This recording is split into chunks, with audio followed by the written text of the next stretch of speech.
Good evening, everyone, and welcome to the 5th Annual Emergency Preparedness Town Hall Meeting. I'm Richard Kite, and I'm the Mayor of the City of Rancho Mirage. Our theme for tonight is, what would our Katrina look like, and how do we prepare for it? As we've been putting together the emergency management plan for the City of Rancho Mirage, we've had a lot of individuals involved in the planning. I'd like to introduce some of the members of the various commissions that have worked on this plan. First of all, from the Emergency Preparedness Commission, we have Rich Retchenberg, Les Thomas, Ron Elena, Doug Bornstein, Mike Potter, Dick Amy, James Riebman, Nancy Blee. These are all members of the Emergency Preparedness Commission, which was expanded last year from 6 members to 11 members. Also, we have members of the Health and Medical Welfare Commission. Those members are John Long, MD, Roland Reinhardt, also a doctor, Dr. Robert Feldman, Dr. David Fleming, and Jeannie Parrish. Those are the individuals that have worked many hours to prepare our emergency management plan. Also, I'd like to introduce some other special individuals tonight. I'd like to introduce the members of the Rancho Mirage City Council who are here tonight. Start with Mayor Pro Tem Dana Hobart, Councilman Alan Seaman, and Councilman Gordon Moeller. In addition to those individuals, we have some other special individuals from Eisenhower Medical Center, Christine Craig, who is Director of Emergency Services, Lynn Hart, Administrative Director for Nursing at Eisenhower Medical Center, Gary Mayer, Manager of Safety and Security at EMC, and Diana Beck, Representative from Assembly Benoit's office. Diana, are you here? She's in the back. And finally, I'd like to introduce our City Manager, Patrick Pratt. Tonight, we've brought together a panel of experts in a number of areas dealing with emergency preparedness to discuss how our city and how you can be better prepared for the future. We're excited that you've decided to spend a portion of your evening with us. Over the last year, the City of Rancho Mirage has made a substantial commitment to provide for your safety in the event that Rancho Mirage experiences its own Katrina. That tragic event was a wake-up call for cities across the nation that found they were not prepared for such a disaster. The city's first move was to hire an emergency services coordinator. Wendy Phillips joined the city in May of 2006 and has spent the last year developing our emergency management plan. Wendy comes to Rancho Mirage from FEMA, Department of Homeland Security, with a 5-month tour of duty in the New Orleans after Katrina as a hazard mitigation specialist. She earned her BS in business management from the University of Redlands and received a certificate of communication studies from Cal State San Bernardino. At this time, I'd like to have Wendy tell you more about the work that we're doing to implement what I consider the best emergency management plan in the Valley. Wendy? Thank you, Mr. Mayor. And I thank you all for coming tonight, including our special guest speakers who've come here this evening. We're all here tonight to help you prepare for whatever disaster may occur. And it's our hope that you leave this evening with a renewed gusto for taking control of your part of emergency preparedness. Now I know that there are many disasters that can occur, but for my presentation, I would like you to think of a major earthquake in our Coachella Valley and how this might affect us. In other words, what would our Katrina look like? And how do we prepare for it? And to get us started, I'd like to show you a few pictures as reminders of what I'm talking about.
understand that these are powerful pictures.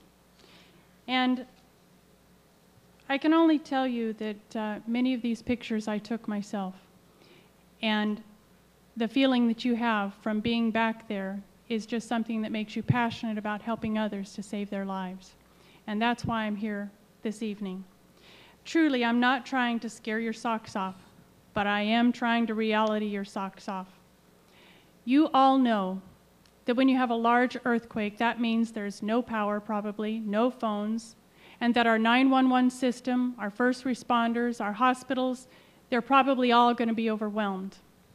There's going to be instantaneous structural damage, injuries, possibly loss of lives, and there's a good chance we're going to be on our own for days before help arrives. So what can I tell you that's different? I can only tell you that it was a profound experience living in New Orleans for 5 months after this disaster. I can tell you about the look on an older woman's face when I gave her a case of water after a week. I can tell you about the tears of a deputy sheriff who sat before me and told me that his home of 30 years was gone, and because he had the wrong insurance, he had no way to rebuild. I can tell you about the tears of joy when I told a woman that she was going to receive disaster money from FEMA and she would be able to rebuild her home. I can tell you the feeling of walking into a supermarket and wanting to buy something to eat and seeing nothing but empty metal shelves. And I can tell you how great it feels to finally get a taste of fresh food, such as milk and fruit. I can also tell you the looks of disbelief on people's faces as they sat across from me and said, "It's never flooded much before in my neighborhood. Nobody that I know of has ever had much flooding." And yet, they showed me pictures of their 100-year-old homes, and they were all sitting 4 feet off the ground. So what is my point? That even though there's no recent large earthquake that's been in this Coachella Valley, large, mega earthquake, it doesn't mean there won't be one. Think about the similarities. These things could actually happen to us. Emergency preparedness truly can make a huge difference to you. So what is the city doing? Well, the city has been forward thinkers for many years before I came. As a result, we have 2 emergency operations centers. We now have an emergency operations center vehicle. We have 2 wonderful volunteer commissions that help us think about emergency preparedness. That is our Emergency Preparedness Commission and our Health and Medical Welfare Commission. They've hired me to be their emergency services coordinator full-time. When I was hired, they asked me to develop an emergency preparedness plan. So what did I do? I started researching. I spoke to anyone that I could get a hold of that was in emergency management. I read through our emergency operations plan, which tells us what agency is going to respond and how. I spoke to emergency managers across the county, the state, and the country. And I visited other cities and talked to them about their emergency operations centers. I took training classes, and I worked very hard with our 2 commissions. We developed something that we named the Emergency Management Plan. And what this is a tool that outlines specific actions that the city plans to take, and it follows the lead of the National Incident Management System, or you may have heard it called NIMS. So what's in this plan? Well, the plan is first going to look at our city resources, and we're going to decide, do we need to purchase something new or perhaps replace items that have gotten older? The city has agreed to purchase 2 trailers to make our own city shelter kits portable. The city acknowledges that all of our city employees, when a disaster occurs, become disaster service workers, and we are going to train them properly in ways to know how to respond. We've agreed to do 2 disaster exercises per year, and we're going to develop emergency action plans for each city government building, such as what happens when a disaster occurs here. Do we evacuate or do we shelter in place? We're going to update our city's continuity of government and continuity of operation plans. We're going to either update or purchase a system for improved safekeeping of our vital records. We believe strongly in the continued education of citizens and businesses in emergency preparedness. We're going to open or continue dialogue with private businesses, community and faith-based organizations for partnerships during disasters. And we're going to work with our city and partner agencies to identify resources for training and emergency response purposes, because we recognize the importance of sharing each other's plans so as not to duplicate efforts. Two prominent items in our plan. Number one, the formation of our city's own Community Emergency Response Team, or CERT, and I thank you, CERT members, for coming this evening. This is a federally endorsed plan which educates citizens such as you in light search and rescue, fire suppression, first aid, and CPR. Another prominent item in our plan is the development of our Emergency Medical Assistance Team, or EMAT. This team will help triage basic first aid injuries following a disaster.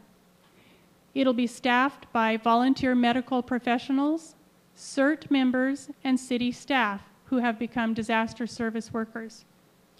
The city has agreed to purchase 2 trailers with basic life support medical equipment inside, which will be deployed with our EMAT team. So as you can see, Rancho Mirage is doing its part. So what is your part? Well, you have the ability to help yourself and those you love. We are providing you tonight with an education. We have speakers, we have exhibits. There's tools inside your packets on how to prepare. It's up to you to do that. We can't do it for you. Our emergency preparedness that we're telling you about tonight truly gives you the power to better respond, survive, and recover from a disaster. U.S. General David Petraeus said, "Hard is not hopeless. We have to share the burden and move forward together." So the City of Rancho Mirage would like to dare you to prepare, and we ask you to learn to be your own first responder. And I thank you for listening to my thoughts.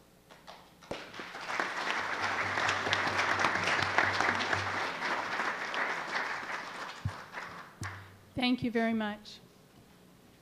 Thank you very much. We love mics, don't we? To continue our program, I'd like to introduce our first speaker tonight. Captain Steve Thetford is the Chief of Police for the Rancho Mirage Police Department. Captain Thetford is a 20-year veteran of the department, and we are pleased to have him here to explain some important thoughts regarding emergency preparedness from our police department. Captain, Chief? Good evening, and thank you for having me here tonight. Tonight, what I'd like to do is briefly discuss what your police department's role is in a disaster scenario. I'd like to talk about the responsibilities we have, the resources we have access to, our basic duties, and to close out how you can help us help you. So let's start with our responsibilities. Our primary responsibility in law enforcement is to maintain law and order. And the purpose of that is to reduce and minimize loss of life and property, to care for the injured, and to help restore and maintain vital resources. Part of our job is to make sure that we can help get our utilities back online, help secure healthcare locations, and also help secure government operation sites that are being utilized to manage the recovery effort. It's a team effort. We have a responsibility to work with all of the disaster relief programs as a team, which includes, and I got to commend the City of Rancho Mirage for the efforts that they've made to have citizens groups such as your CERT program and the other commissions you have, because that's exactly what we need to work as a team. We accomplish this by working through the NIMS. You've heard the acronym NIMS, National Incident Management System. Well, that's the new system that came up nationally. But the interesting thing is in Riverside County and the state of California, all of public safety has been involved in the standardized emergency management system for years. That's a requirement that we have. The national system is based on the California system that we have. So a lot of the mutual aid systems are put in place or already that are nationally mandated, we're already on board with. So it wasn't much of a stretch for us in California to get on the national incident management system. We were pretty much there already. So let's talk about the resources that your police department has. Your basic patrol are officers that are out on the street 24/7, 24 hours a day, 7 days a week. They're your eyes and ears. They're the ones that are out there providing your public service. So they're also a resource when we have a disaster. They're one of the first responders, the actual first responders that are actually starting to do evaluations. You have in the city of Rancho Mirage, you have additional resources. You have your traffic officers, you have your motor officers. With your police services, you also get the access to our aviation unit. And our aviation unit is essential for initial assessments. It also is a good mode for us to get more emergency response personnel here if need be. If for some reason the nature of the emergency precludes us from actually getting vehicles here or people here by ground. We have extra resources such as search and rescue, dive teams. We have police service dogs that do everything from locate victims to help us secure sites so that we can keep down chaos. We have mobile field force systems, and what that is, that's part of the standardized emergency management system, is statewide we are broken up into regions, and every single law enforcement agency in California has mobile field force structures. What that does, it allows all of us to have standby personnel to where if any one of our agencies in the state of California need more personnel, we make a phone call and we start going out into our regions and we can draw on staffing quickly. With your police contract, we have access to direct access to the Riverside County Sheriff's Department SWAT team, or our Special Investigations Bureau. Our hazardous device team, we are also directly linked to our sheriff. Bob Doyle is also not only your sheriff, but he's also your coroner in Riverside County. So we have direct access to coroner facilities to effectively deal with mass casualties, deal with them right away. We have fixed and mobile forensics units. You saw one of our mobile command posts out there. That's one of 3 that we have, in addition to multiple trailers that we also have. One of these is posted in the Eastern Valley, Riverside County in Indio, which we have access to, and there's also one on the western end of the county, and then we have one in standby. We have CERT team. Our CERT team is actually the team that runs the program, and our CERT is SERT, Sheriff's Emergency Response Team. They are a direct link to us when it comes time to utilize resources. The Standardized Emergency Management System and the NIM system is based on the fact that you utilize your local resources first and you start branching out to get more resources. That CERT team is directly related to points of contact, so as we start to utilize our city and our county resources, they're immediately on board with pulling state resources and immediately right behind that to pull federal resources. So I don't have to worry about that. I can just shuffle it over to them, and we just manage what we have at the time, and they're already 1 or 2 steps ahead of us. So it's an extremely valuable resource. And then again, as I discussed, allied agency and mutual aid agreements is what we've had for years with not only other law enforcement agencies within the Coachella Valley, but Riverside County-wide and statewide. As an example, when they had the LA riots, Los Angeles used that mutual aid and pulled bodies not only from all over Los Angeles County, all over Orange County, San Diego, Riverside County, and San Bernardino, but they also pulled some resources from Arizona based on mutual aid agreements. Our basic duties in a disaster include, but are not limited to, initial field assessments. And again, your officers are out there 24/7. In a major emergency, our responsibility and the direction that we get from our boss, which is the sheriff, is that your first responsibility is to check on your family if you're off duty. Your second responsibility is to respond to your duty station, because you have a duty to your division and to the public. Our field officers are out in the field. They do initial assessments of bridges, overpasses, floodplains, check for dams or water tank leakage. And again, we're not structural engineers, but we look at them from a standpoint of what do we have accessible now and what is already structurally out of the picture, so we can immediately start pushing information to what ultimately will be an EOC, which is what Wendy will be running, and we would push information to her as far as what structural damage we see right away within the city.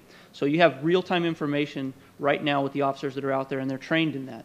Part of our duty is to establish evacuation routes, assist in evacuations if need be, and understanding that if we, meaning the collective disaster group, decide to call for an evacuation, it's our responsibility, meaning the police department, to also provide security for that area that was evacuated. That becomes part of our responsibility. We conduct traffic control, because obviously there's a lot of chaos and your roadways have been minimized. We do checks of sites where there may be more structural damage or where subjects may have difficulty or need immediate access. Places such as trailer parks, nursing homes, schools and daycare facilities, things such as that, we do checks on. We assist Operations Command to secure critical facilities. We would secure and help with setting up command centers around services such as your hospitals and your pharmacies, so those professionals can do their job. Utility and control centers to help get back the gas, the water, power, and your phone. Securing staging areas for a lot of manpower to come in to assist with the operation. Things such as food stores, gas stations, firearms outlets. We also assist with search and rescue operations. If need be, actual ground searching or providing security for those people that are actually doing the searching. And again, as I stated before, we assist with coroner operations. It dovetails right into our agency, being the sheriff coroner as well. So how can you help us help you? The answer is very simple. Obeying the direction and the orders of the first responders, the police, the fire, your rescue personnel, your people running your EOCs. We're all working in this plan together to help us get back to normalcy. If told to evacuate, it's a good idea to do so. That isn't just a flippant decision. It's usually a very calculated decision. And again, we have responsibilities once a place is evacuated. However, if you can't evacuate, then the best thing to do is, as we stated, dare to prepare. Prepare to shelter in place if need be, up to 7 days is maybe one of the criteria that you might want to hold. And again, to help us out, having community programs such as CERT in the city is tremendous. It's a tremendous help because you already have people that are knowledgeable and they know exactly what's going to be expected of them. Having us here today is one of those purposes that really help. Education helps all of us know what we're doing and gets us on the same sheet of music. We need to help each other to get the job done, and it definitely takes a community effort to get through any kind of crisis. And to close, again, I want to personally thank each of you for coming tonight and for being interested in learning what we do so that we can all work together should we have a disaster. Thank you.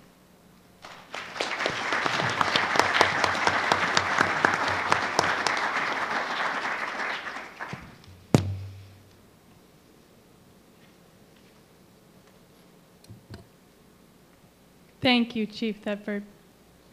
That was wonderful, and I truly appreciate you sharing that with us. Our next speaker this evening is Chief John Hawkins. He is the Unit Chief for the California Department of Forestry and Fire Protection, or CDF, Riverside Unit. He is also the Fire Chief for Riverside County Fire Department. Chief Hawkins has worked for CDF a total of 43 years. That's amazing to me. I thank you, Chief, for taking the time out of your busy schedule to be here with us tonight to speak on disaster preparedness.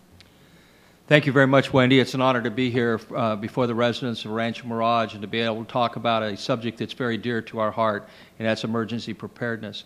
And I've got to look to see who's cueing the slides. Very good. There we go. Okay, thank you, sir. Now I know that. That's good. You see, I'm old. 43 years doesn't mean anything, you know. If in fact I repeated the same lesson 43 times, I'm nothing but a rookie. But I've been very fortunate in my career to have some outstanding assignments and do some interesting things. Basically, your fire department, the Rancho Mirage Fire Department, is provided through the County of Riverside as part of CAL FIRE or CDF. And it's one of 21 such units statewide. One of the big things that CDF does is cooperative agreements with local government. We have 156 of those agreements statewide. We protect everything. We go to 300,000 emergencies per year with CAL FIRE statewide. Within Riverside County, we go to 112,000. So a third of the state's activities here. Next. The county fire department attributes. We consider ourselves to be an integrated, cooperative, regional fire protection system. And the key is a system.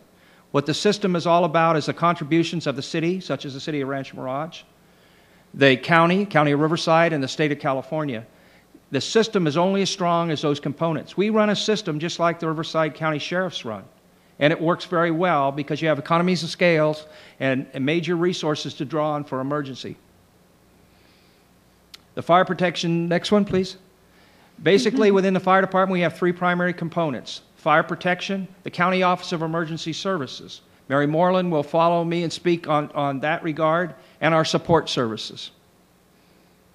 Riverside County Fire Department, basically 7,200 square miles, lots of elevational change. We protect 16 cities, one community service district, the county area. We have 95 fire stations. 2 of the stations are in the city of Rancho Mirage. We also have other things like air attack bases for the wildland mission, etc. We have 1,100 career firefighters, 1,100 volunteer firefighters, 200 county support personnel. Now, this is what's important to you. We provide certain services. 80% of our calls are pre-hospital medical emergencies. 65% are falls, cuts, strokes, heart attacks. The other 15% are responses to traffic collisions, where just Sunday, we responded to the death of the Riverside County Sheriff's deputy at 42nd and Pierce. It was a very, very difficult call. But those are the things we do. We also provide hazardous materials response and technical rescue. Next, please. The fire department values are 5: leadership, competence, integrity, safety, and customer service. And I would relate to integrity. We're given the ability or the authority under exigent circumstance to enter your house. And if you're down on the floor, we can check your body. If you're unconscious, we can see why.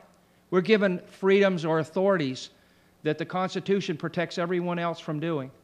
But to do that, we have to be honest. Customer service is a big thing with us, and it reduces to be nice. We want our firefighters to be nice, of course, be helpful and competent. Next, please. Some of the major emergency readiness points that are critical to you, and some have been mentioned already, we unify command with jurisdictional agencies, routinely with the Riverside County Sheriff's Department, or in this case, the Rancho Mirage Police Department.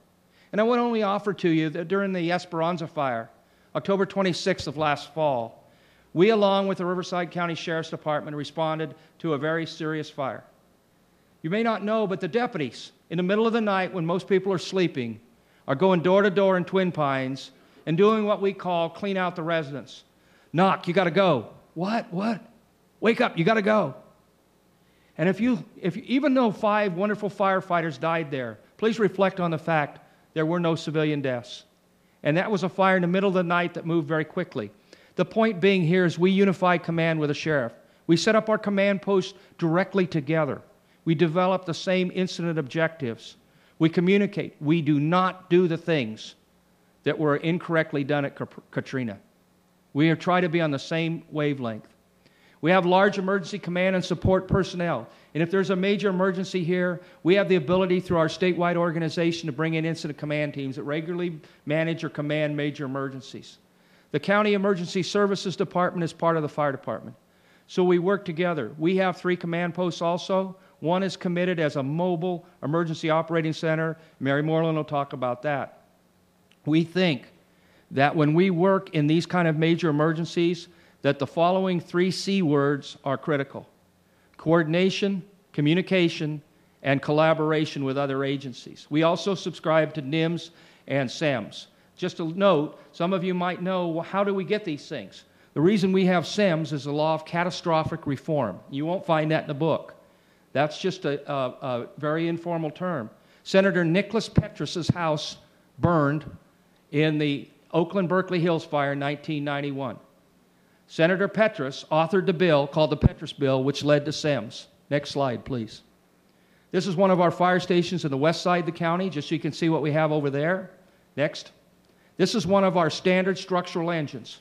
And again, these are set up 1,500 gallon per minute engines. They have all of our medical gear, and the majority have a hydraulic tool you will refer to as a Jaws of Life. That happens to be a trade name, but there are 3 different types of Jaws of Life. Everyone has that ability to cut people out of cars. Next slide, please.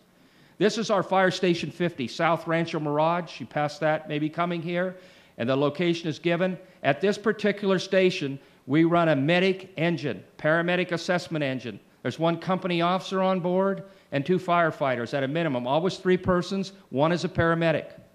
All of your services, as deemed appropriate by the City of Rancho Mirage City Council, provides advanced life support or paramedic service within the city. Next slide, please. Station 69, Rancho Mirage North. Now, we have an engine company at this station and a medic ambulance. And we transport with this medic ambulance, often go to Eisenhower. This particular one does. And this particular unit, as difficult as it is, took former President Gerald Ford for his last trip to Eisenhower, and recently took George 41 to Eisenhower. And you saw that on the news. Next slide, please. This is the station at Palm Desert next door, and it's part of our regional response system. This ladder truck responds into the city of Rancho Mirage, as does the engine and the medic ambulance. Next slide. The stations that surround Rancho Mirage include Palm Desert, Mesa View, which is up near Bighorn, and Palm Desert North, Station 71. Next slide, please. Station 55 in Indian Wells will also respond here for a residential structure or a greater alarm emergency. Next slide. We also have surrounding county fire stations in Thousand Palms, North Palm Springs, and North Bermuda Dunes. Next slide. This is a hay truck fire that we had in the city of Rancho Mirage last July. Can you guess how hot it must be with a fire? But on July 15th, in the turnouts, the 2 months of July and August are the most difficult on our firefighters because of the ambient air temperature. Next slide. Okay, that's it. Now I have some points I'd like to conclude. We teach our fire officers 3 things when they evaluate a major emergency. Number 1 is to protect life. Protect individual or protect life. Number 2 is protect the community. Because if we lose the community, we've lost the whole integrity of why people live in Rancho Mirage. And the third thing we teach our command officers is to protect individual properties. And again, protect life, protect the community, protect individual properties. What we would ask you to think about in a major emergency, such as Wendy portrayed with an earthquake, protect yourself, protect your crew, that's your family, and lastly, protect others. You would be surprised how often civilians save other civilians. And it's very important to think about. Sometimes all you have to do for someone who might be knocked unconscious is reposition their airway so they can breathe. And that can be simply done. We also have certain fire concerns. If there's an earthquake, we're going to immediately alert all of our fire stations. A group call will go out, fire station alarms will go off, move the apparatus out of the building. Immediately followed by, such as what Captain Tedford said, we're going to make sure our people at their homes are okay, their families, and we're going to do what's called a windshield survey of the community. We're going to go through the community and do a windshield survey. What's going on in the community? Are there broken water mains? Are there broken gas lines? Are there fires already burning? We're going to look at structural damage. One of the things we're going to look at, chimneys. Chimneys during an earthquake are a great indicator of earthquake damage because they'll lean. They'll break and they'll lean. We'll also look at the ridge line of the houses. Is the ridge line of the house still horizontal or has it got a dip in it? Is something sagging? We're going to look for sources of ignition. And then we're going to talk to people and encourage them to use their personal kit. One of the things, and Mary, I'm sure will talk about a personal kit. Mary, will you, please? Yes, sir. Thank you, Mary. You're welcome, sir. Have your meds with you. And the fire department is going to be very proactive. We are going to unify command again, and we are there for you. Thank you very much.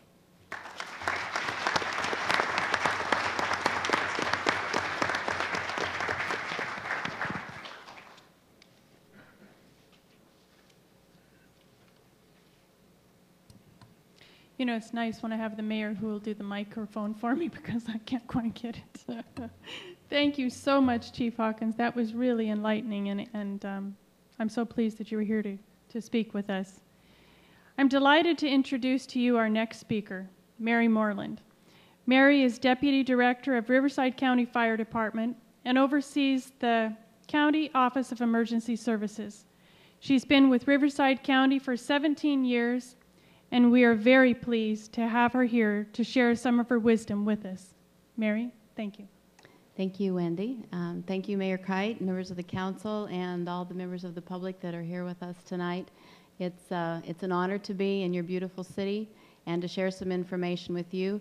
And I do have the privilege and honor of overseeing our Office of Emergency Services. And some of the things I'm going to talk about tonight are how our office kind of coordinates some of the processes that you've already heard about from this other panel of distinguished speakers. If you would move to, thank you. The county is also called the operational area in emergency management, and that is because in addition to our role of overseeing the unincorporated area, we serve as the conduit of information and resource requests from cities and special districts to the state and then on to the federal level.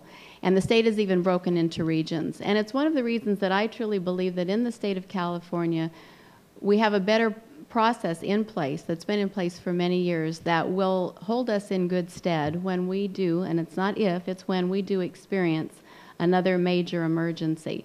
It's interesting to note that in the last 14 years, we've had as many, 14, presidentially declared disasters in this county.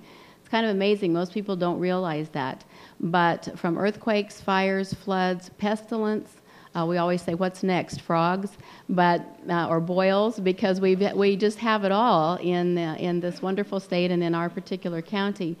But we truly are an all hazards type of county. We may not ever have, or we will not ever have a Katrina hurricane, but we certainly can be impacted by a lot of other issues. And we serve as the central repository for information and resource requests. Our mission at the County Office of Emergency Services is to protect life, property, and the environment within the county through the 4 phases of emergency management. And those are mitigation, preparation, response, and recovery. And we take that charge very seriously, and we attempt to do it through excellence in service and partnerships. I have to say at this point, we've definitely enjoyed our partnership with the City of Rancho Mirage. Wendy serves this community very substantially well, and we always enjoy our interaction with her. Just a couple of items of things that we focus on in these various areas. In the mitigation means anything you do to lessen the severity of an emergency. Obviously, we have 3 earthquake faults which transverse our county. We have a lot of wildland-urban interface. Unless we move away, we're not going to get away from it. So what can we do to lessen the severity of those kinds of things? Things such as amending our building codes to make sure we have structural protection, flood control projects, hazardous fuel reduction activities. The Chief and I both participated this morning with the Board of Supervisors directed fuel reduction task force, whose focus is to look at how we can eliminate some of the problems with the fuels that we have in our wild-land-urban interface. The local hazard mitigation plan, a FEMA-required document that takes a look at all the hazards that can occur within our county and attempts to set up ways to mitigate those. The early warning notification system, which is something I'm very proud of. We worked together with our board and to find the grant funding to put in. It's a reverse 911, which will actually make outgoing calls and notify people, can do 250,000 calls in an hour and notify individuals if there is a need to evacuate. We hope to have that fully tested and all the procedures written and online in June of this coming year. And we secure and administer grant funds. All the Homeland Security grant funds for the County of Riverside flow through our office. Moving into the preparation phase, Wendy talked quite a bit about building emergency plans, and that's very important, a very important part of what we do, making sure that the authorities and references and the ordinances are in place so that we can meet all the policies and procedures that we have to. And we involve ourselves in a lot of training. We train our county staff. We work with our cities to help them get trained. We also assist with a lot of the citizen training, which Wendy has already referred to. That's the CERT training. We participate in exercises and drills because other than a real-time situation, those are the best way to test our system to see if we really have things in place. We ensure communications redundancy because no matter how much you rely on your cell phone in this day and age, the likelihood of that not being available to you in the event of an emergency being overloaded that's a strong likelihood. So we have a variety of other ways that we build into our system to be able to communicate. We build relationships with volunteers and with the private sector because we realize no matter how much we prepare as government, we still need to have our businesses fully involved in the process with us. And as I've mentioned before, we take an all hazards approach. We may not ever have a hurricane, but we need to ensure that we're prepared for anything. After 9/11, the pendulum kind of swung toward all terrorism planning. And then after Katrina, it sort of swung back to natural disasters. We in emergency management realize we have to be prepared for the eventuality of any of those types of things and make sure that all of our training takes that into consideration. And as has been discussed several times, we have to ensure compliance with the standardized emergency management system and with the national incident management system. When we move into the response phase, we activate our Emergency Operations Center in support of our cities or our unincorporated area. In a minute, I'll tell you where our EOCs, our Emergency Operations Centers, actually are. And we support and coordinate, as I mentioned earlier. We serve as the conduit between the other levels of government. And obviously, as we move into the recovery phase, it is our goal to get our communities back on their feet and a return to normalcy as soon as possible. And the fun part of recovery, which is tracking all of our costs and making sure that we get reimbursed as much as we possibly can via both state programs and the Federal Emergency Management Agency. My office is in the lovely basement of the Riverside County Administration building. We hope to have a new EOC actually within the next couple of years. But that is where our primary EOC is, and we, as I mentioned, support the cities that will activate and need our assistance from that facility. We also have an alternate emergency operations center which is located in Indio, and we will activate that facility in support of East County cities and serve again as a conduit for information. As Chief Hawkins mentioned, we do have a mobile emergency operations center which we can use to support our field response activities. But the bottom line, as we've heard over and over today, and your challenge is dare to prepare, learn to be your own first responder. Personal preparedness really is at the heart of all we do. I can tell you that, and my husband will tell you, who's in the audience, that it wakes me up at night making sure that we've done everything we can do, from planning and training, mitigation activities, to make sure we do everything we can to ensure your safety. But it is so incumbent upon you as citizens to take responsibility and to do things that you can do to be prepared as well, starting with yourself, with your family, with your business, and with your neighborhood, because we never know when a disaster will strike, and it's truly important to be prepared. There's no way in the few minutes that are allotted to me that I can tell you all of the things that you need to do to be prepared. There was a whole host of handouts and pamphlets out front that you can get, but just some real quick an overview. Make sure you have enough food and water for 1 to 2 weeks for family and pets. You know, we used to say 3 days. We have seen with recent disasters that that simply is not enough time. Flashlights, other camping style gear, have those things available. Have medications available. Have an out-of-state contact. Interestingly, sometimes local phone numbers won't work, but you can actually call out-of-state easier than across the street. Make sure that all the members of your family have that number so that that can be a central repository for information about your safety. Develop a meeting location for family members. Have cash on hand. ATMs will not work. Make sure you keep your gas tank half full at all times in case you need to evacuate. So I've talked about mitigation, preparation, response, and recovery, but truly personal preparedness needs to be at the heart of all of those things. And last but not least is our phone number. If you have any questions, obviously Wendy in the city is your first point of contact, but we stand ready to help you with whatever we can do to ensure your safety in the event of an emergency. And again, I thank you for your attention and the opportunity to address you this evening.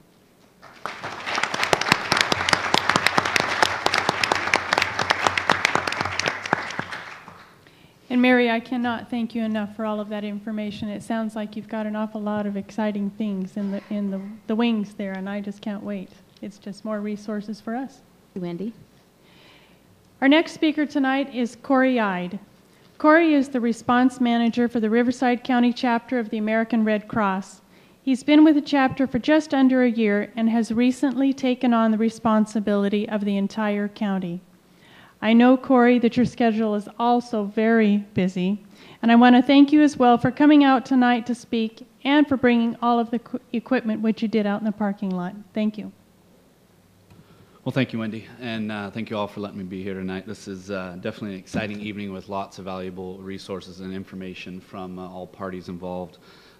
First off, I hope you all noticed by now I'm not Pam Anderson, and I'm not, don't have as much to look at, I suppose, but hopefully you give me just a minute or two here of your time.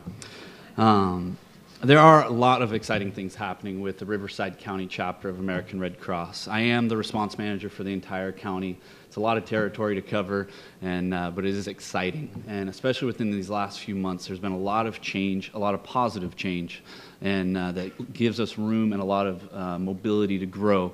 Now, progress does take time. It usually is not overnight.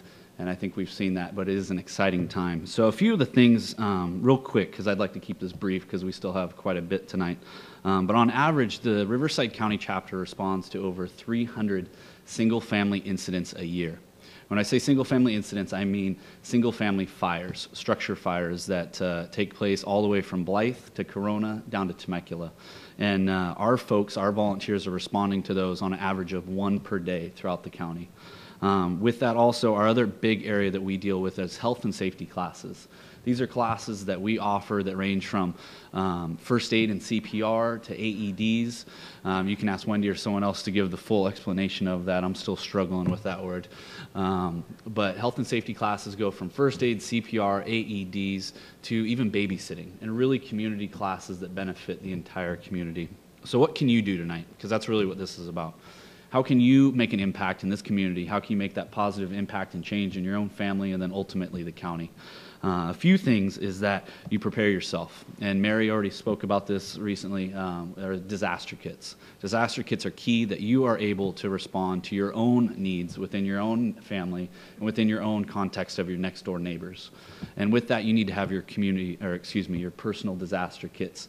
Mary touched on a little bit of what those are. That should be water that should last upwards of 7 to 10 days, food, flashlights, blankets, and a whole mix of other things. We do have those offering tonight outside in the foyer. If you folks would like to take a look at that. We have them for purchase as well as just to see what you could use to prepare your own kits. Also, have that plan that Mary talked about. Who are you going to contact? Who's going to contact you to see if you're doing all right or if your family next door is all right? My wife is a nurse. We've recently had this discussion. If she's at work, she's probably going to stay there. If I'm at work, I'm probably going to stay there. So definitely have those conversations. And then lastly, prepare yourself to be able to assist others. This is huge, especially within Riverside County chapter of the Red Cross. We have a lot of opportunities. With those 300 incidents that we have disaster action teams that set up that are on call for on average 1 week out of the month. And those are the people that are responding to those fires. They're the people that are giving them hotel vouchers to be able to stay in a hotel for a few nights until we can start working with them for longer development plans. They're the teams that are giving folks monies for groceries and monies for clothes if they've been burnt out of those household items. So those are opportunities right now, and especially in Rancho Mirage. I'm really looking to see if we can get some more community involvement with this city, because the city has so much to offer, and we are working with the city right now to work on that shelter trailer. And it'd be wonderful if we could get some more volunteers from this community.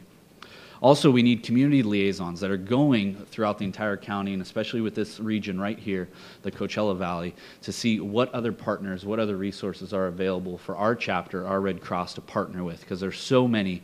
I just don't have the time of day to be able to contact everyone, because there's so many positive opportunities out there.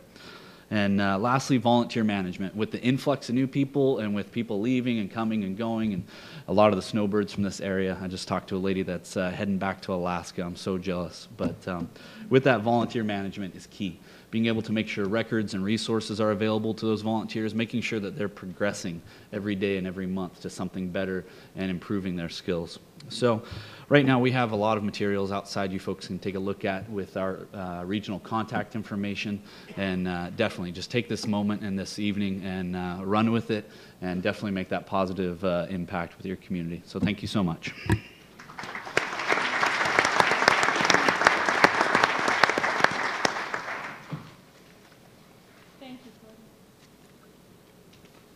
Microphones and me, we just don't get along tonight. Thank you so much, Corey. I really appreciate you coming out. I'd like to welcome our next speaker, Captain Saul Dorian. Captain Dorian has been an ordained officer with the Salvation Army for 9 years. Saul learned about the Salvation Army at an early age. In fact, his mother just celebrated 50 years as an ordained officer with the Salvation Army. Congratulations to her.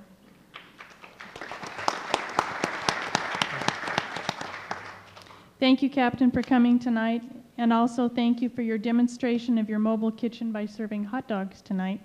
And that's just kind of what they do when disasters happen. Thank you. I feel honored to be included here. Even when the Salvation Army is not a first responder, you know that. I don't know if it was intentional to sit the Salvation Army very close to the Red Cross, if you get what I'm saying. But to be very clear of what's happening here, I'm very pleased to see that everything is towards preparation. We have to be prepared for any eventuality. And the Salvation Army supports the first responders. The Salvation Army is not a first responder. The Salvation Army supports all those first responders. And again, just talking about the Red Cross, a fine organization, the Salvation Army never is going to be like the Red Cross. The Red Cross, it's a first responder, and it's a organization who always acts in disaster. The Salvation Army comes after that, trying to support when people is in shock. They don't know what to do, or sometimes they don't know even what they need. And that's our part. The Salvation Army, you might know, you might not know, is a church. And as a church, we would like to see how we can help people in the spiritual level at the same time that we feed people. Like in Katrina, you maybe saw in the news all those mobile kitchens that the Salvation Army has all over America. And here in the Coachella Valley, we have that brand new vehicle that we're willing to use. We already used in the Pioneer Town fire last year, and we're willing to provide our services here in the Coachella Valley. And now that's what the Salvation Army does here in the area. All year round, our social service office, it's always serving people. But what the community can do? I have here a question, what the Salvation Army can do better for the citizens. I think the citizens, if you would like to be prepared as a volunteer, the Salvation Army has in the United States over 3 million volunteers. And here in the Coachella Valley, we are trying to build our base of volunteers. And if you have a specific training and you would like to use it through the Salvation Army, you're welcome. If you would like to use it through other organizations like the Red Cross, you're welcome. I think as a team, we have to know how we can serve others, and at the same time to be prepared for ourselves, for our family. After that, we have to be the lending hand to somebody else. To finish, how we can prepare. I think we'll never be fully prepared, but we have to start somewhere. And I really want to thank the Rancho Mirage City to be one of the leader cities in doing this. Thank you.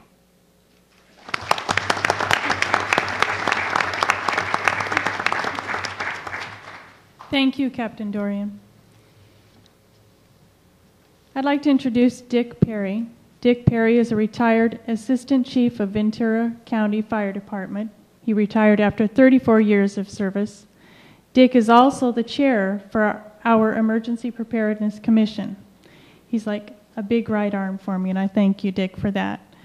It's with great pleasure that I welcome him to share with you a bit more on all of the hazards which we face in the Coachella Valley. Thank you, Wendy. Thank you for all coming tonight. It's very gratifying to see that you have the interest that you do, and we hope that we're not going to disappoint you tonight. We have a great presentation for you, and I think it's going to really help bring home a lot of the information that was presented earlier. The Emergency Preparedness Commission, as the mayor mentioned, is comprised of 11 members. We were recently expanded from a 5-member commission to 11 members to help us deal with the growing community and to what we perceive as the workload that we've got to do in order to meet with you. The Commission's primary responsibility is to maintain an awareness of the risks and consequences of the types of hazards and disasters that pose a serious threat to our community and to educate our residents about what they can do. Our greatest challenge is convincing our citizens that here in our beautiful, tranquil, and comfortable community, the likelihood of a major disaster is frighteningly real and could in fact happen at any time. It's the goal of our commission to meet with residents of every gated development, homeowners association, and residential community to provide information on developing and practicing family community emergency preparedness plans and to take steps to mitigate potential hazards in our homes. We've always known that a major disaster will quickly overtax the resources of first responders and our medical facilities. The only way we can hope to survive is to plan and prepare to take care of ourselves, our neighbors, for weeks and perhaps much longer, until organized rescue and recovery efforts are in place.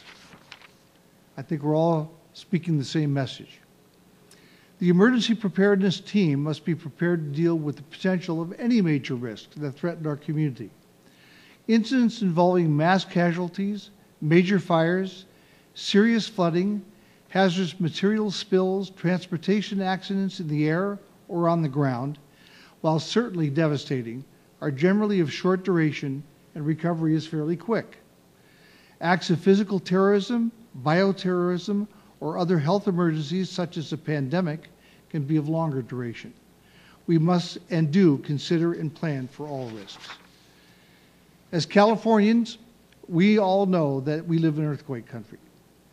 Tonight, we will hear why we feel that it poses the greatest potential threat to our community. Our keynote speaker this evening is Dr. Dennis Moletti. Dr. Moletti is Professor Emeritus at the University of Colorado at Boulder, where he was the Director of the Natural Hazards Center and Chair of the Department of Sociology. He is the author of over 100 publications. Most are on the societal aspects of hazards and disasters. His book, Disasters by Design, summarizes a national effort to assess knowledge and policies in the U.S. for hazards and disasters. He has served on a variety of advisory boards. He has been the chairman of the Committee on Natural Disasters of the National Research Council. He was the chairman of the Board of Visitors to FEMA's Emergency Management Institute, and he's been on the board of directors of the Earthquake Engineering Research Institute. He currently serves as a member of the Department of Homeland Security's National Social Science Research Center on Terrorism. He's a member of the independent expert panel overseeing the Army Corps of Engineers' assessment of the New Orleans levee failures during Hurricane Katrina. Dennis currently serves as the vice chairman of the California Seismic Safety Commission. It gives me great pleasure, and we are honored to have him with us tonight. Dennis Moletti.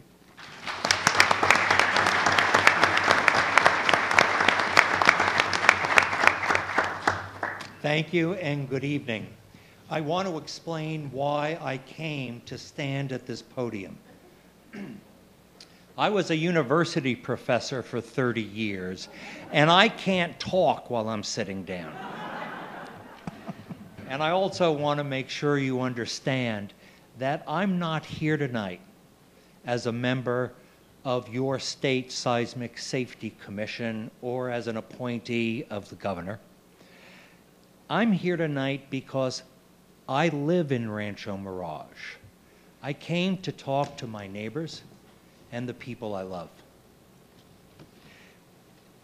I'm going to be talking about what we, and when I say we, I mean the person sitting in your chair. I'm not talking to the person next to you. What we might do because we live so near the San Andreas Fault. My intention is to leave you with something you don't have now. So I have a present, but I'm going to tell you what it is. I'm not going to tell you that earthquakes happen in California because I know you know that. And I'm not going to tell you that California, and perhaps Florida as a close second, is one of the most disaster-ready states in the Union. And you've heard how well equipped Riverside County and the people who work in it are to deal with emergencies. My message is not that. Here's my message. Mother Nature causes earthquakes, but it's people like us, because of what we do and don't do, that cause earthquake disasters. So I'm going to say that again because I really want you to get it. Mother Nature causes earthquakes, but it's what people like us, the person sitting in your chair, does and doesn't do that causes earthquake disasters. So I want to leave you tonight with choices about the losses you'll experience when we have our next great earthquake, and clear pathways to traverse to achieve the losses you decide to tolerate, because it is your decision. And I need to apologize to the good people that my back is turned to.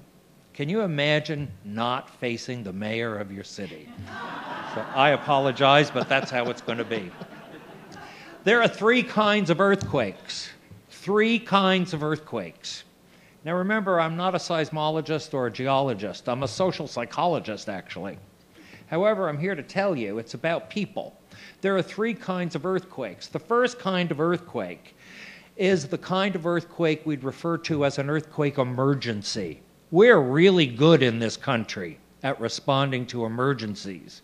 In fact, the definition of an emergency is the normative structures that our communities have erected to respond to emergencies have it within their capability and their capacity to do the job they need to do when they need to do it. We actually don't have to worry about them much. Separate from that universe is another universe. It's the universe of earthquake disasters. And you've heard many of the colleagues on the panel talk tonight about disasters.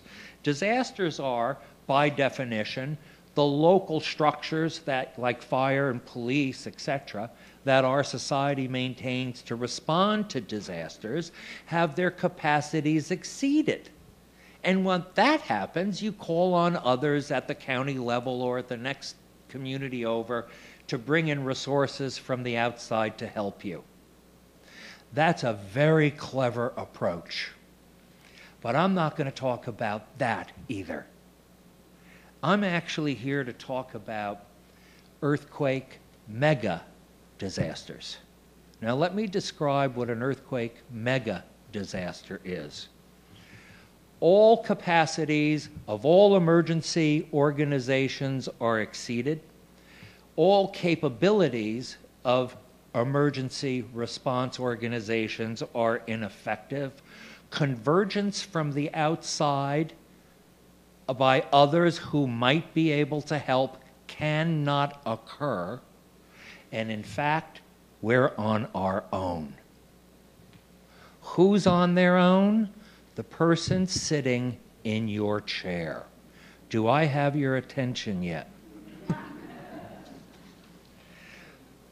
As a social psychologist, I take free license in dabbling in seismology and geology and engineering. Now, I'm going to tell you why earthquakes happen. The planet, which, by the way, is not a safe one, is made up of continents, that's land, and oceans. But they're floating on top of something. The dirt doesn't go all the way down, and neither does the water. They go down to an inner crust. That's the surface of the earth, and it's all cracked. It's cracked into big pieces, and they're floating on hot molten lava and jiggling around. And nobody's going to change that. And the day they stop floating, life ends, because we need the heat inside the planet to maintain life. So in fact, the root cause of earthquakes is the root cause of why there are living things on the planet. Those plates are moving in very predictable boundaries. They're is two plates underneath the United States of America. One is called the Pacific Plate, and the other is called the North American Plate. The North American Plate, for all practical purposes, is moving west. And the Pacific Plate is moving north. And where they come together, the Pacific Plate is being sucked under or subducted under the North American Plate and going down into the bowels of the earth and melting and turning into lava. That's why there are volcanoes from the tip of Alaska to the tip of Chile, because the Pacific Plate is being sucked under the North American Plate. We have volcanoes in California. Washington and Oregon have volcanoes. Canada has volcanoes. Mexico has volcanoes. Latin America has volcanoes, all on the West Coast. Now, as luck would have it, those plates are moving in such a way that one of our United States is being torn in half. The state is California. Baja California, you know that sliver of Mexico? It used to be attached to mainland Mexico. But because of plate tectonics, it's being torn off and it's moving north. And it's going to continue to tear off up the coast of California. The coastline of California will separate from the rest of California. It'll move north, and one day Los Angeles will in fact be across the street from San Francisco, which won't make the Northern Californians happy. But it won't stop there. It'll continue going north and ram into Anchorage and look like Italy does in the Mediterranean.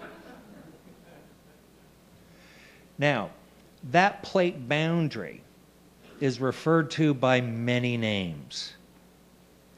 One of its names, for all practical purposes, is the San Andreas Fault.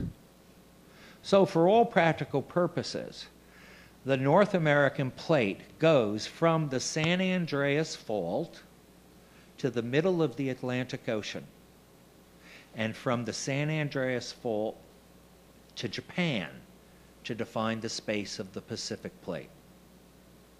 And guess where the San Andreas Fault is? So we might say we're lucky enough to live on the edge of the earth. I wouldn't run out and buy beachfront property in Desert Hot Springs expecting to make money. The whole process is going to take 500 billion years. Do you know how long that is? It's a long time, but that doesn't mean we can pretend it's not going on. The plates move at the rate fingernails grow. The Pacific Plate is taking the coastline of California north at the rate fingernails grow every single moment of every single day. That movement is going on. Oh, it gets stuck. And in places where the fault is a straight line, it sticks, and then you have a little earthquake, and it sticks, and they have a little earthquake, and it sticks, and you have a little earthquake, and it sticks, and you have a little earthquake. And we build in this state to mitigate losses of significance from those typical earthquakes. There's just two problems. And that is, in California, there are two places where the plates can't do this. And the reason they can't do this is the plate boundary bends. So put your hands together like this. Go on. Now push this hand into the one that's bent. Constant, at the rate fingernails grow. Unrelentingly, unendingly. Keep doing it. Eventually, what's going to happen? Boom! And you get one big mother of an earthquake. The two places where the fault bends, where stress is built up, happens, unfortunately, to be where California chose to put all the people. It happens in Southern California, and the plate boundary is from the other end of the Salton Sea to San Bernardino. That's where it bends. Where's all the stress building up? That basically is the mother root cause of all the earthquakes that happen in Southern California, in the Coachella Valley. Want to know where the plate boundary is? Every slide you saw tonight had a photograph of it. Next time you're on I-10 driving towards the Benning Pass, casually gaze towards Desert Hot Springs. The San Andreas Fault is in between you and Desert Hot Springs, the part that's bent. And unfortunately, at the southern boundary of the city and county of San Francisco. What rotten luck. The last big earthquake in the Bay Area from the bend was in the year 1906. For all practical purposes, a good way to think about it is we have our big earthquake every 150 years. Now that means if you've been alive for 150 years, you might remember the last one. Oh, there enters the human perception of risk. We haven't had many damaging earthquakes in the Coachella Valley because the fault hasn't moved, because the stress is building up. That's not good news. That's bad news. Because every day that goes by that it doesn't happen probably means it'll be bigger when it does. And then, as luck would have it, the last time that segment of the fault moved was basically in the year 1680. It's been 300 years, and the paleoseismological research that's been done says they happen every 300. Well, what happened? Well, it got stuck. And my friend Lucy Jones, who works for the U.S. Geological Survey in Pasadena, refers to our segment of the San Andreas as 10 months pregnant. Now, they can't really predict earthquakes. Oh, and they've tried. And if anybody developed the ability to predict that event so we could have an earthquake evacuation the way you could have a hurricane evacuation, they'd go down in the canons of American science, in fact, world global science, along with Einstein. But what they can say is, it's overdue. So we're faced with being the fortunate citizens to deal with this event when it occurs. Oh, we may not be. It may be the people who outlive us, but I'm 61 and I'll probably be alive when it happens. And that's why I'm here to talk to you tonight. But it's difficult to talk to human beings about risk. Fundamentally, human beings are not wired in ways that enable them to perceive risk accurately. And I really know a lot about why. For example, we know that human beings ignore low probability, high consequence events. That's the phenomenon and mechanism that enables us to cross a street, particularly Highway 111, even though we know people get hit by buses on Highway 111. But we do it thinking, well, it won't be me. And it enables us to get on airplanes, even though we know airplanes crash. And if I interviewed you, which I'm skilled at doing, as you were getting on the plane, you would say, hey, it's not going to be this plane, not this flight. That's how we think about risk. We also think about risk in the short term, not the long term. We worry about what to wear to dinner tonight, not about getting ready for an event that hasn't happened in 300 years.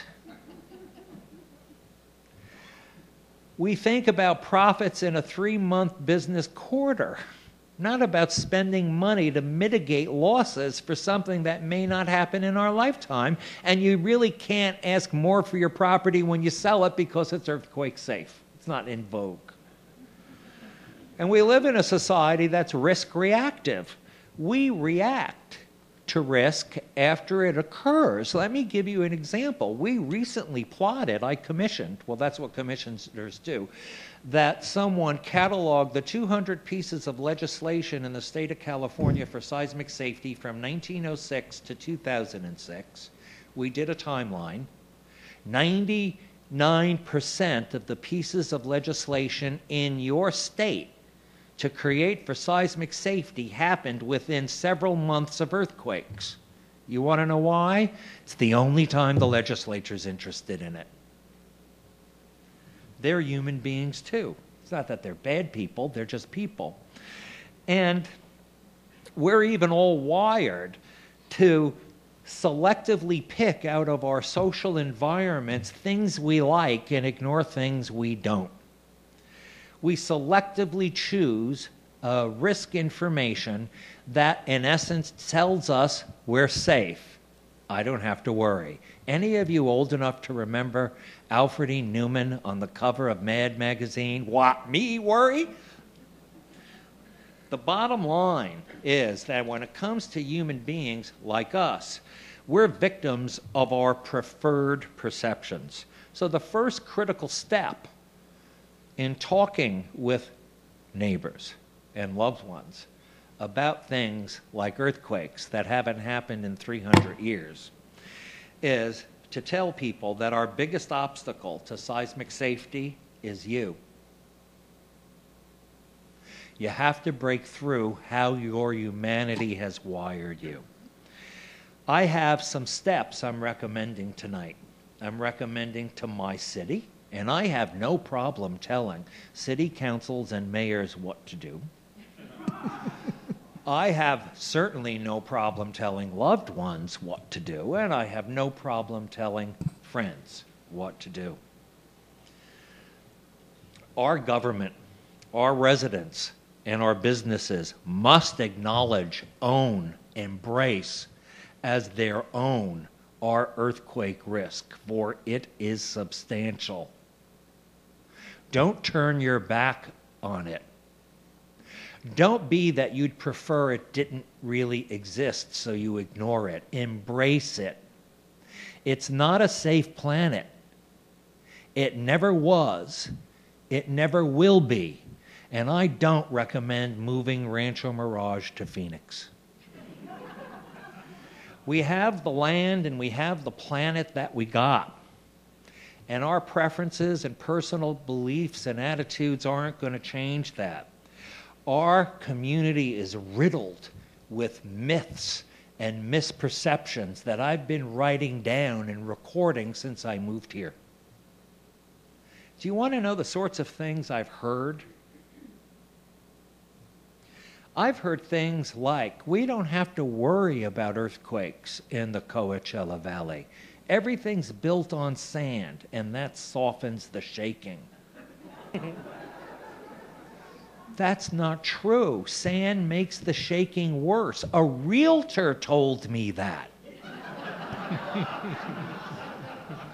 I've heard someone on television say, we don't have to worry about earthquakes in the Coachella Valley. I've lived here my whole life. There's never been an earthquake large enough to damage a house. That's true, but it's because the fault's been locked. We as a community need to determine our own seismology and our own geology. We need to estimate our own shaking intensity. We have the help of the U.S. Geological Survey. They're beginning a massive effort to create a scenario for Southern California. They'll do it for us for free. We need world-class engineers to look at structures, for example, the one you're sitting in, to find out how it'll fare when we experience the shaking we're going to have. We need to get some epidemiologists who know about earthquake injuries and morbidity and mortality and tell us what we're facing the day this happens. And we need to look at the social and economic sciences and determine our social and economic impacts. We need to know what the problem is. Because we can't come up with solutions until we can wrap our minds around what the problem will be. The last person who experienced this event probably died in 1760. So we can't ask them. And, oh, geez, there weren't many buildings here then, were there? Okay, then I'd like to recommend that we match our efforts to get ready for the risks we actually face, not the ones we imagine or prefer believing. New Orleans had the opportunity to address its flooding risk and chose not to.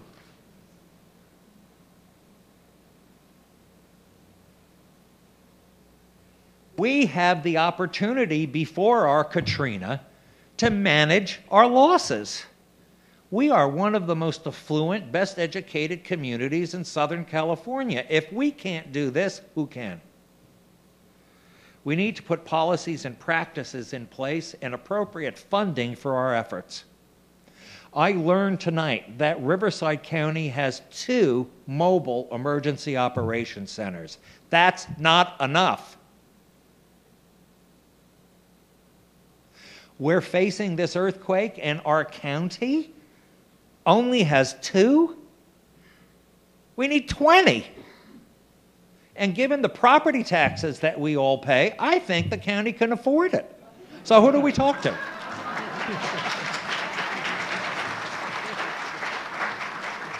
We need to correctly perceive the risks we're facing. Do you know what the force of gravity does in an earthquake? Do you know the pictures hanging on your living room walls will turn into projectiles that'll hit your grandchildren on the side of the head? That the bookcases and armoires you have filled with televisions are going to slam to the floor as if they weighed twice the weight? What would that do to a person you love? Why is that going to happen? Because you didn't spend $3 to screw it to the wall? Because you don't think earthquakes happen? That's exactly why, because we're human beings. There won't be any water in the swimming pools. You'll have the water to drink that you stockpile. You aren't going to be alone for 72 hours. There isn't going to be any way anyone will get here. No road, no airport, no train, no highway will be passable. Where will you be? Where you are when it happens. Will they come to help you? I doubt it. Will they try to come and help you? Yes. Who'll have the most post-traumatic stress disorder? The first responders, because they'll be frustrated in their efforts to do what they're trained to do. We'll be on our own. So go home tonight, look at the food you have, and look at the drinking supplies you have, and answer yourself the question, will that last 72 days? Did he say 72 days? Well, where do you think they're going to send the helicopters first? Rancho Mirage, where people have their 3rd and 4th homes? Or Los Angeles, where the TV anchors will be in the Hyatt Regency?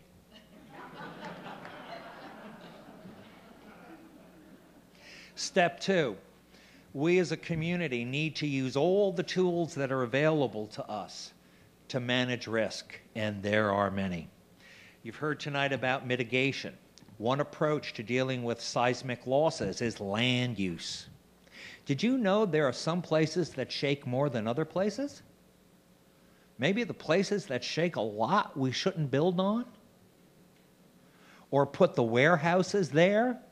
but put the schools on the places that shake less? Yeah, we could do that. Building practices. Have you heard about the California Building Code? Hey, man, it's great. It doesn't mean the building's not going to fall down. What did you think it meant? The best built buildings in the whole state are grammar schools and high schools because they're built according to the Field Act that way exceeds the California Building Code. Did you know the last piece of legislation, the last time we all voted, when we voted for those bonds, they didn't tell you, but you voted to support eliminating the Field Act from community colleges so that they don't have to be built as strongly as they had been since 1933? No one told you that. We know about it at the commission. We're not happy. However, we certainly know which buildings are killer buildings in this state. Why even BA in engineering could come to the Coachella Valley and tell us which buildings are our killer buildings.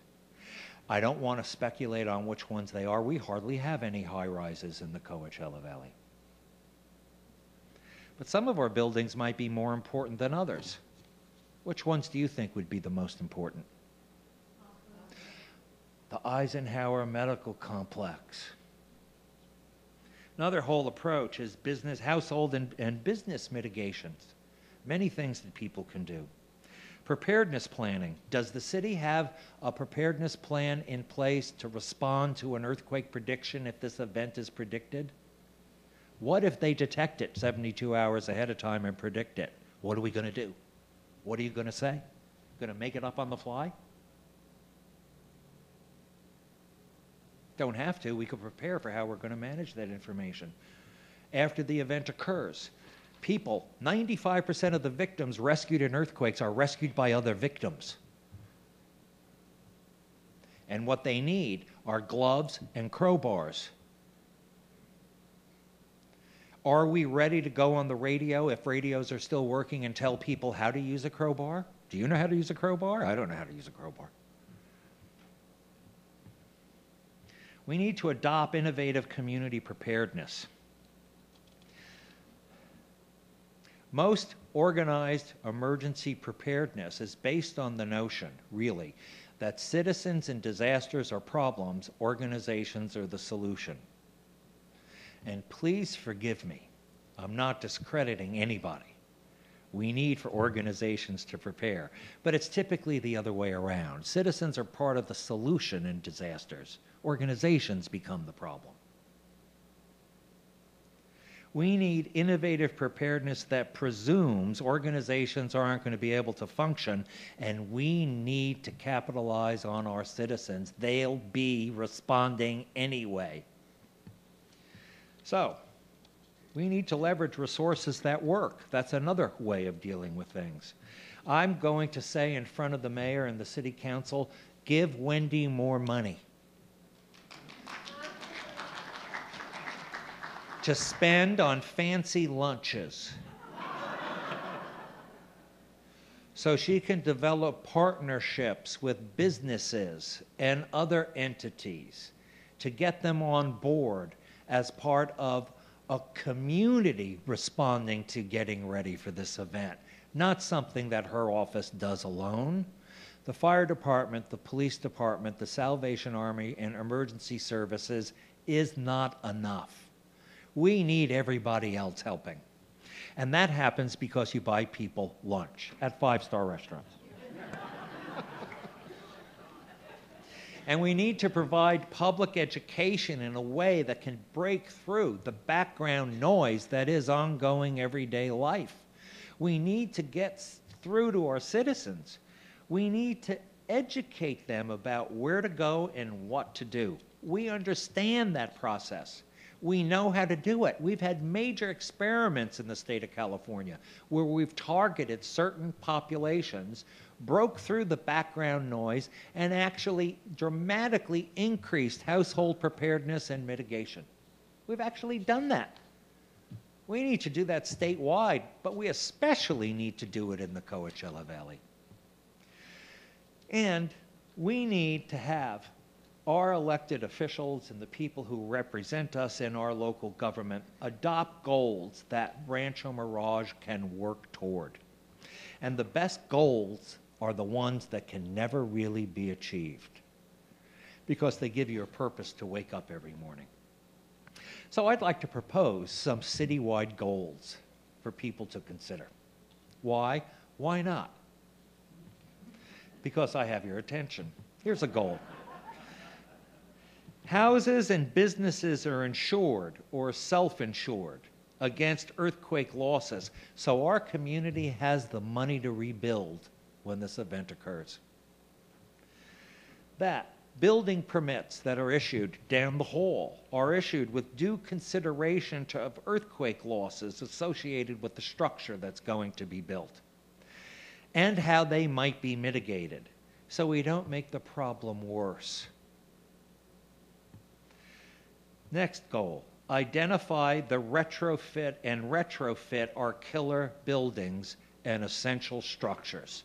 Got any extra cash laying around? Let's retrofit the weaker buildings at the Eisenhower Medical Complex. Let's do a comprehensive risk assessment that informs us of our actual risks in our boundaries and the losses that we'll experience and the resulting problems that will flow from them, so we have a list of simple problems, not simple, they'll be complex, horrific problems, but that people who run our government can get their hands around. To say it's going to be shaking bad doesn't help a lot. What does that mean? Let's make it a tangible problem that people can solve. Here's a lofty goal. Households, businesses, and governments are prepared so that they can reduce human suffering. Households, businesses, and government offices and buildings are mitigated with simple and low-cost ways to reduce losses and save lives. We make our streets beautifully black once a year. Maybe if we are out of money, we can ask people to give a little more one year and do a little retrofitting of our buildings to save a few lives. And my favorite, why can't we have a detailed reconstruction plan for the city of Rancho Mirage so that we can speed up the rebuilding process? We actually know what would go into such a plan and how to empower it. That reconstruction can happen quickly and rapidly and minimize fighting so that we don't fall victim, as the city of New Orleans has, to not being able to rebuild itself. Now, what can individual households do? When you go home tonight, when you look at your house, what can you do? I'm not going to tell you what to do. And I have good reason for not telling you. I'm a social psychologist. I actually know. It serves no purpose to tell other people what to do. They won't do it. By the way, anyone who has ever raised teenagers knows that too. And if you ever were a teenager, you know it as well. But what I am willing to do is share with you some things I did. And maybe when I tell you what I did, you can see something in that catalog of activities that might be of use to you. So I actually began by deciding I, not Mother Nature, was going to decide what I lost when this earthquake happened. I control my losses. It's not an accident. God's not doing it. Mother Nature's not doing it. Dennis is deciding what he loses. And I began with my money. I mean, after all, this is the USA. So I made sure that I have sufficient personal resources to recover my lifestyle, no matter what happens to my house. I made sure I had sufficient resources to recover my lifestyle, no matter what happened to my house. You can do that in any number of ways. You could be dirty rich and have lots of money in the bank, or you could buy earthquake insurance, or You could sell your house and buy one that costs half as much. Property's going down, it seems, in value now. But I addressed having my personal financial resources so I could rebuild when this happened. Next, I mitigated my possessions. I protected my life, is what I did, and I protected the people I love. I retrofitted my house such that it's up to the 2004 building codes. I'm not interested in saving the house. I'm interested in making sure it doesn't kill me. It took too long to get where I am in life. I want to enjoy what's rest of it. I minimized injuries from non-structural elements. Every picture in my house is hung with an earthquake hook. It can't become a projectile. Heavy objects that aren't down with museum wax, I'm willing to lose. I purposefully did nothing to protect my dishes.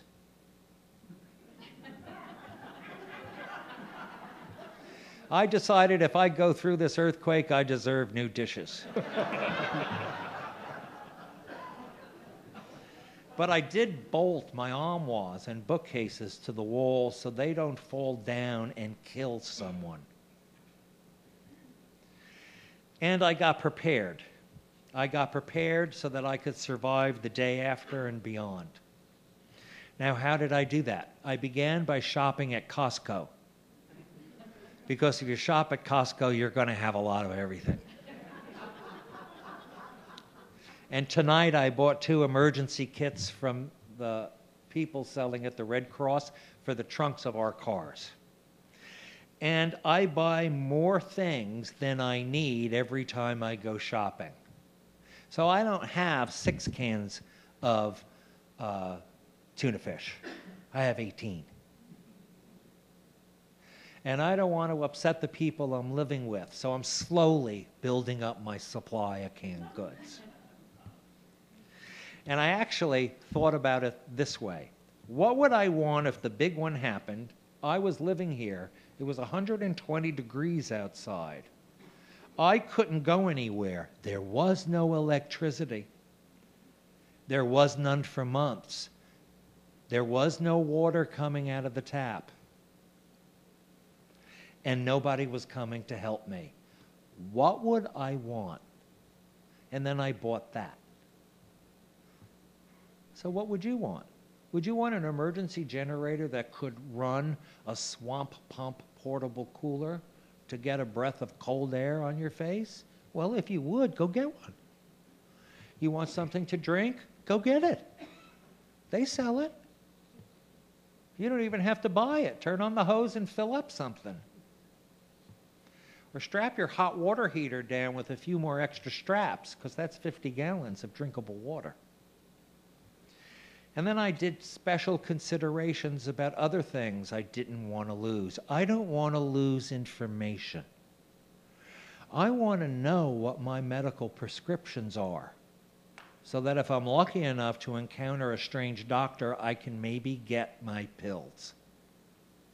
And I wanted to be able to document that I owned my house, so that if somebody was going to give me an insurance payout, I could document that I was the owner, etc., etc.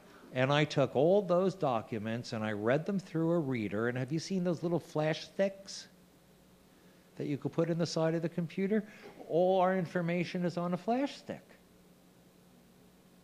Not only is it on a flash stick, I sent it as a file to a friend. So it's living somewhere in the World Wide Web. I have all my information. All my account numbers, it's all recorded. So easy. I have access to it. Now I just need to live. And I have a recovery plan. I know exactly what I'm going to do.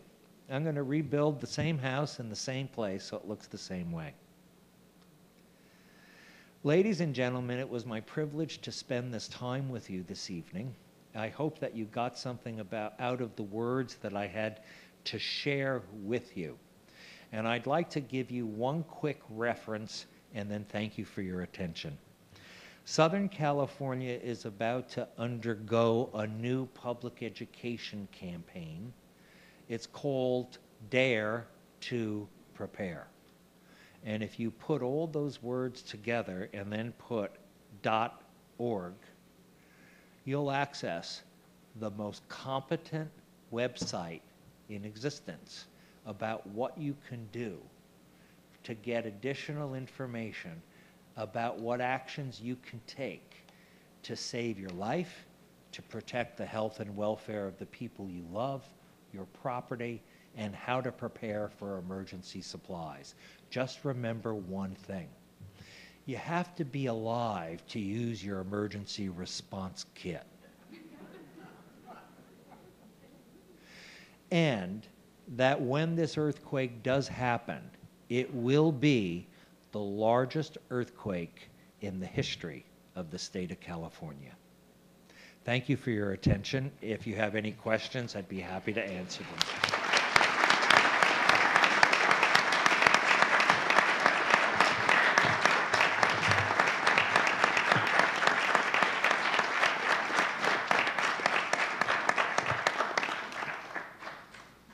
Dennis, I'm sure you've raised some questions in our audience, and if we'd like to take a few questions, if you have some, just raise your hand, and I'm sure Dr. Maletti will answer those questions.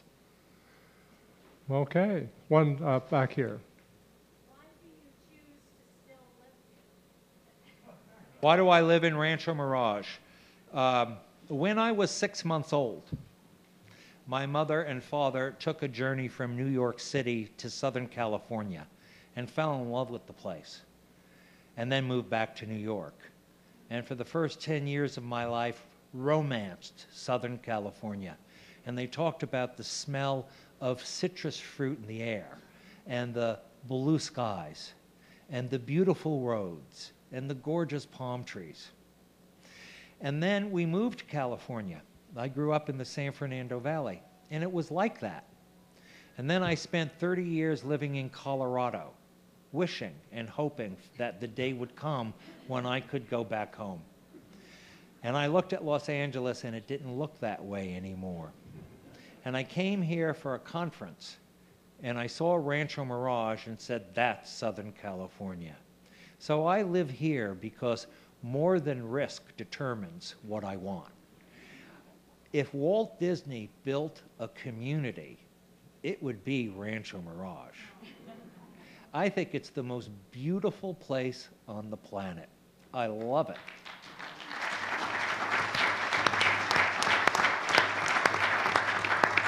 But it has a high earthquake risk, and that's why I've done what I've done to protect myself and what I choose to protect of my belongings, and to make sure I have something to drink the day after.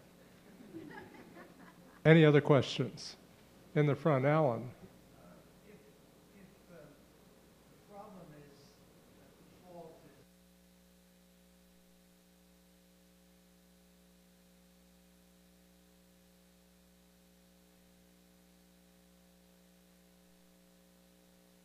For those of you who didn't hear that, he said, if the fault is in Desert Hot Springs, why does the Edison Company have the bulk of the electricity coming through Desert Hot Springs? The answer is because the Edison Company is our people too. And it gets worse. So for example, all the gasoline in and out of Southern California goes through the Cajon Pass. And that pipeline will be offset and ruptured by the movement of the fault. It gets worse. The two major sources of water for Southern California, the Northern California aquifer and the pipeline from the Colorado River, both cross the sections of the San Andreas Fault that'll be ruptured in this earthquake. But it doesn't stop there. Because human beings perceive risk in a peculiar way. And we have the risks we've got. Some have been identified, and many of us at the state and in other places, including Southern California, are interested in getting as many of those future losses mitigated now as we possibly can. But we don't have enough money to mitigate all of them. The earthquake, however, will correct all those problems.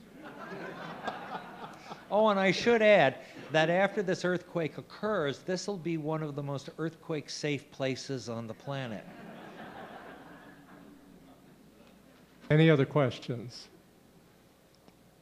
Dennis, we want to thank you tonight for the message you brought to us. If there's anyone who does not feel that we all need to get out and get prepared for that eventual earthquake, please raise your hand. Our city will do what we can do to protect you, but in the end, it's really going to be up to what you can do for yourself. We will try to educate our residents, but you have to be committed to do what you think is right for yourself. As everyone has said, dare to prepare, learn to be your first responder, and thanks for coming tonight.